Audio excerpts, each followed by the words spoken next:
کیا آپ نے کبھی محسوس کیا ہے کہ آپ روز دل سے دعا کرتے ہیں لیکن پھر بھی لگتا ہے جیسے آپ کی دعا قبول ہی نہیں ہو رہی؟ اگر آپ کے من میں بھی کبھی یہ سوال آیا ہے تو آج کی یہ بات آخر تک ضرور سنیے گا، کیونکہ ہو سکتا ہے آج آپ کو اپنے سوال کا جواب مل جائے۔ تو السلام علیکم ایوری ون، کیسے ہیں آپ سب؟ آئی ہوپ کہ آپ سب ٹھیک ہوں گے، اللہ کی پناہ میں ہوں گے۔ تو آج میں آپ سے کوئی بڑی اتنی خاص بات کرنے والی نہیں ہوں، بس دل کی ایک بات شیئر کرنا چاہتی ہوں، کیونکہ مجھے لگتا ہے کہ یہ سوال صرف آپ کا نہیں، ہم سب کا ہے۔ زندگی میں جب پریشانی آتی ہے تو سب سے پہلے ہمارے ہاتھ دعا کے لیے اٹھتے ہیں۔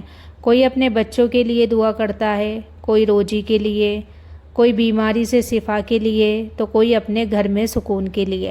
لیکن کبھی کبھی ایسا لگتا ہے کہ ہماری دعا کا اثر ہی نہیں ہو رہا۔ پھر دل میں ایک سوال آتا ہے، آخر ایسا کیوں؟ کیا اللہ میری دعا نہیں سن رہے؟ اگر آپ کے من میں بھی کبھی ایسا خیال آیا ہے تو سب سے پہلے اس بات کو دل سے نکال دو، کیونکہ اللہ اپنے ہر بندے کی آواز سنتا ہے، لیکن ہر دعا اسی سمے اور اسی طریقے سے پوری ہو یہ ضروری نہیں ہوتا۔ کبھی اللہ وہی چیز دے دیتا ہے جو ہم مانگتے ہیں، کبھی اس سے بھی بہتر عطا کر دیتا ہے، اور کبھی کسی بڑی مصیبت کو ہم سے دور کر دیتا ہے جس کا ہمیں پتہ بھی نہیں چلتا۔ اس لیے کبھی بھی اللہ کی رحمت سے مایوس مت ہونا۔ لیکن کچھ ایسی باتیں بھی ہیں جو ہماری دعا کے راستے میں رکاوٹ بن سکتی ہے۔ آج ہم انہی باتوں پر آرام سے باتیں کریں گے، بنا کسی جلد بازی کے، تاکہ ہم سب اپنی زندگی کو بہتر بنا سکیں۔ آگے تو ایک اور بات جو شاید ہم سب کو اپنے دل میں اتار لینی چاہیے، اللہ سے دعا مانگنا صرف اپنی ضرورتیں پوری کروانے کا ذریعہ نہیں ہے، بلکہ یہ اس بات کی نشانی ہے کہ ہمیں اپنے رب پر بھروسہ ہے۔ جب انسان دعا کرتا ہے تو وہ اپنے رب کے اور قریب ہو جاتا ہے، لیکن کبھی کبھی ہم ایک غلطی کر بیٹھتے ہیں۔ ہم چاہتے ہیں کہ ہماری دعا بالکل ویسے ہی پوری ہو جیسے ہم نے سوچا ہے۔ اگر ویسا نہیں ہوتا تو ہم مایوس ہو جاتے ہیں، جبکہ ہو سکتا ہے جس چیز کو ہم اپنے لیے اچھا سمجھ رہے ہوں وہ ہمارے لیے نقصان والی ہو، اور جس چیز کو ہم برا سمجھ رہے ہوں اسی میں ہمارے لیے بھلائی چھپی ہو۔ اللہ ہم سے زیادہ جانتا ہے ہمارے لیے کیا بہتر ہے۔ ذرا سوچئے، اگر ایک چھوٹا بچہ کسی ایسی چیز کی ضد کرے جو اس کے لیے نقصان دائق ہو، تو کیا اس کے ماں باپ اسے وہ چیز دیں گے؟ نہیں دیں گے۔ وہ اسے اس لیے نہیں دیتے کیونکہ انہیں اس سے محبت ہوتی ہے۔ ٹھیک اسی طرح ہمارا رب بھی ہم سے 70 ماؤں سے زیادہ محبت کرتا ہے۔ اگر وہ کسی چیز کو روک لیتے ہیں تو یقین مانیے اس کے پیچھے بھی کوئی نہ کوئی حکمت ضرور ہوتی ہے۔ اس لیے اگر آپ کی کوئی دعا ابھی تک پوری نہیں ہوئی ہو تو یہ مت سوچو کہ اللہ نے آپ کو چھوڑ دیا ہے۔ ہو سکتا ہے وہ آپ کے لیے اس سے بھی بہتر کچھ تیار کر رہا ہو سکتا ہے وہ آپ کو کسی بڑی مصیبت سے بچا رہا اور ہو سکتا ہے آپ کی دعا کا سب سے خوبصورت بدلہ آخرت میں آپ کا انتظار کر رہا ہو۔ اس لیے آج سے ایک فیصلہ کرو، دعا کرنا کبھی مت چھوڑو، چاہے حالات جیسے بھی ہو۔ اپنے رب کی دروازہ کبھی مت چھوڑیے، کیونکہ جب ساری دنیا کے دروازے بند ہو جاتے ہیں تب بھی اللہ کی رحمت کا دروازہ ہمیشہ کھلا رہتا ہے۔ ایک اور بات، شاید سب نے کبھی نہ کبھی یہ غلطی ضرور کی ہوگی۔ جب ہماری کوئی دعا پوری ہو جاتی ہے تو ہم خوش ہو جاتے ہیں، لیکن جب دعا پوری نہیں ہوتی تو ہم دھیرے دھیرے دعا کرنا ہی کم کر دیتے ہیں۔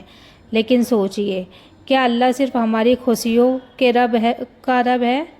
نہیں، وہ ہماری ہر حالت کا رب ہے۔ خوشی میں بھی وہی ہمارے ساتھ ہے اور دکھ میں بھی وہی ہمارے ساتھ ہے۔ اس لیے حالات کیسے بھی ہو، اپنے رب سے رشتہ کبھی کمزور مت ہونے دو۔ کئی بار ہم کہتے ہیں، یا اللہ میری پریشانی کب ختم ہوگی؟ لیکن شاید ہمیں یہ بھی پوچھنا چاہیے کہ یا اللہ اس پریشانی سے مجھے کیا سیکھنا ہے؟ کیونکہ ہر امتحان ہمیں توڑنے بلکہ مضبوط بنانے آتا ہے، اور یاد رکھیے اگر آج آپ کی آنکھوں میں آنسو ہیں تو آپ کا رب انہیں بھی دیکھ رہا ہے۔ اگر آپ نے کسی سے اپنی تکلیف نہیں کہی تب بھی اللہ سب جانتا ہے، آپ کے دل کی وہ باتیں بھی جو آپ نے کبھی کسی انسان سے نہیں کہی۔ اس لیے اپنے دل کا بوجھ لوگوں کے سامنے نہیں، سب سے پہلے اللہ کے سامنے رکھو۔ کبھی کبھی صرف سجدے میں بہائے گئے آنسو انسان کی پوری زندگی بدل دیتے ہیں۔ اس لیے جب بھی دل بہت بھاری لگے 2 رکعت نماز پڑھیے، اپنے رب سے کھل کر بات کرو۔ کوئی مشکل الفاظ ضروری نہیں، جس بھاشا میں آپ کا دل چاہے اسی میں اپنے رب سے بات کرو، کیونکہ اللہ دلوں کی آواز سنتا ہے۔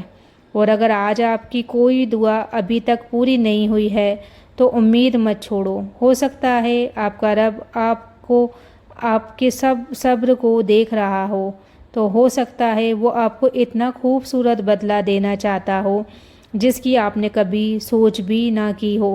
اس لیے دعا کرتے رہو، یقین رکھیے اور اپنے رب پر بھروسہ کبھی مت چھوڑو۔ یہ تو آخر میں بس میں اتنی سی بات کہنا چاہوں گی، اگر آپ کی کوئی دعا آج تک پوری نہیں ہوئی تو اس کا مطلب یہ نہیں کہ اللہ نے آپ کو بھلا دیا ہے۔ ہو سکتا ہے آپ کا رب آپ کے لیے کچھ ایسا لکھ رہا ہو جو آپ کی سوچ سے بھی زیادہ بہتر ہو سکتا ہے آج جس بات کے لیے آپ رو رہے ہو کچھ سمے بعد اسی بات پر اپنے رب کا شکر ادا کر رہے ہو۔ اس لیے کبھی بھی دعا کرنا مت چھوڑو، چاہے حالات کتنے بھی مشکل کیوں نہ ہو، چاہے لوگ آپ کا ساتھ چھوڑ دیں، چاہے پوری دنیا آپ کی بات نہ سمجھے، لیکن اپنے رب کا دروازہ کبھی مت چھوڑنا، کیونکہ وہی ایک دروازہ ہے جو ہر وقت کھلا رہتا ہے۔ آج اگر آپ کا دل بہت بھاری ہے، اگر آپ کسی ایسی تکلیف سے گزر رہے ہیں جس کے بارے میں کسی کو نہیں بتایا، تو آج رات صرف کچھ منٹ اپنے رب کے ساتھ بتائیے۔ ان سے ویسے ہی بات کرو جیسے ایک بچہ اپنے ماں باپ سے کرتا ہے۔ اپنے آنسو مت روکو، اپنے دل کی ہر بات کہہ دو۔ یقین مانو اللہ اپنے بندے کی آواز سنتا ہے اور اس کی حالت کو سب سے بہتر جانتا ہے۔ اور یاد رکھیے کبھی کبھی دعا کی قبولیت ہمیں اسی وقت دکھائی نہیں دیتی، لیکن جب وقت گزر جاتا ہے تب سمجھ آتا ہے کہ اللہ نے جو فیصلہ کیا تھا وہی ہمارے لیے سب سے بہتر تھا۔ اس لیے صبر بھی رکھیے، امید بھی رکھیے اور اپنے رب پر بھروسہ بھی رکھیے۔ اللہ تعالی ہم سب کی جائز دعاؤں کو اپنے فضل سے قبول فرمائے، ہمارے گناہوں کو معاف فرمائے، ہمارے دلوں کو سکون دے، ہماری پریشانیوں کو آسان فرمائے، ہمارے گھروں میں برکت اور رحمت نازل فرمائے اور ہمیں ہر اس کام سے بچائے جو ان سے دور کر دے۔ آمین یا رب العالمین۔ اگر اس ویڈیو کی بات آپ کے دل تک پہنچی ہو تو کمنٹ میں صرف آمین لکھ دو، ہو سکتا ہے آپ کا ایک آمین پڑھ کر کوئی اور بھی دعا کی طرف لوٹ آئے۔ ویڈیو کو اپنے پریوار اور دوستوں کے ساتھ شیئر ضرور کرو، کیونکہ ہو سکتا ہے یہ ویڈیو کسی ٹوٹے ہوئے دل کے لیے امید کی وجہ بن جائے۔ تو اللہ حافظ، اپنا اور اپنے ایمان کا خیال رکھیے۔ انشاءاللہ پھر ملیں گے ایک نئی اور دل کو سکون دینے والی بات کے ساتھ۔